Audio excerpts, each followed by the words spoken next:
Hola, soy Rutber y estoy desarrollando el proyecto Puzzle.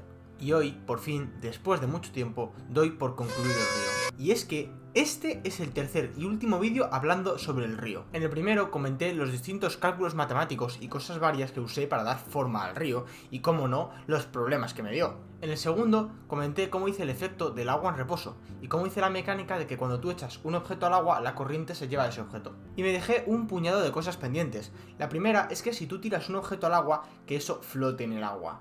La segunda es que si tú tiras cosas al agua como piedras, suba el nivel del agua. Y la tercera es que si tú cortas el río con algo, a partir de ahí deje de fluir el agua. Así que vamos a empezar por hacer flotar las cosas. Lo cual lo más difícil con diferencia no fue hacerlo, sino que se me ocurriera la idea de cómo iba a hacerlo sin que diese un montón de problemas. Una de mis ideas era mover la posición del objeto igual que la movería como si fuese la de uno de los vértices que da forma al río.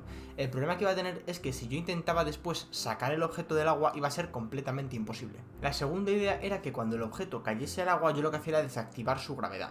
Y entonces le iba alternando una fuerza hacia arriba y otra hacia abajo para que diese la sensación de que estaba flotando en el agua. Eso debería solucionar el problema de sacar el objeto del agua.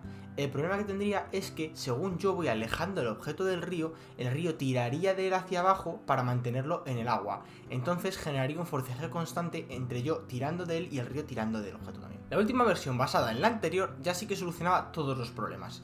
Yo lo que hacía era dejaba la gravedad y cuando el objeto empezase a bajar mucho le daba un empujoncito hacia arriba. Entonces subía para que no tocase el fondo del río. Y por último tocó calibrarla un poco para que no hiciese cosas como estas.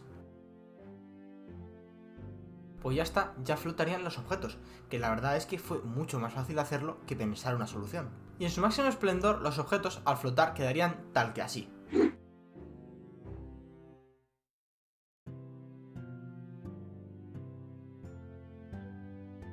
Lo siguiente que tocaba era bastante fácil, y eso era hacer que suba el nivel al tirar cosas al agua. Lo primero que hago es calcular la superficie del agua, después el volumen del objeto que quiero meter dentro.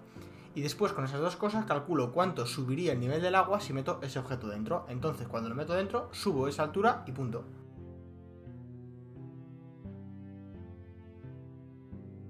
La verdad es que es lo que menos dolores de cabeza me ha dado de este río. Ahora, para compensar que lo de subir el nivel fue fácil, tocaba cortar el río, que eso no fue tan fácil, principalmente porque se me escapó algún que otro detalle y generó cosas raras. Mi plan era dividir el río en zonas y cuando cortas una, corto el río por ahí. La parte de cortar el río en zonas funcionó bien, la cosa es que a la hora de bajar el nivel ya no tuve tanta suerte.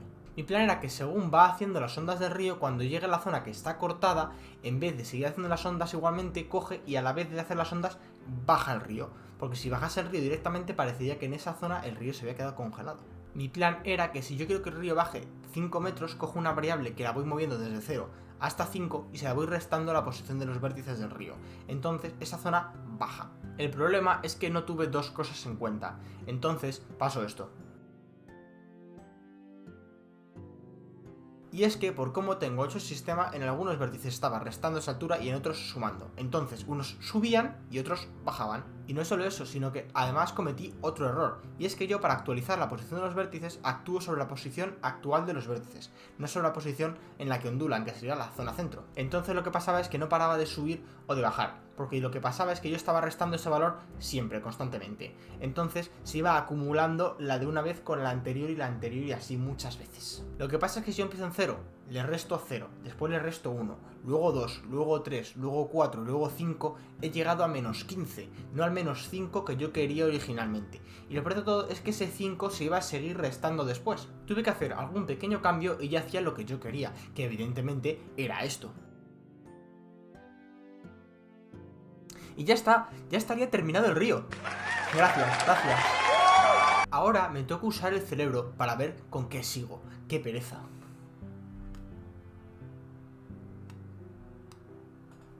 Pero bueno, eso lo veremos en el siguiente vídeo del proyecto Puzzle. Así que si te ha gustado el río, dale like y suscríbete. ¡Adiós!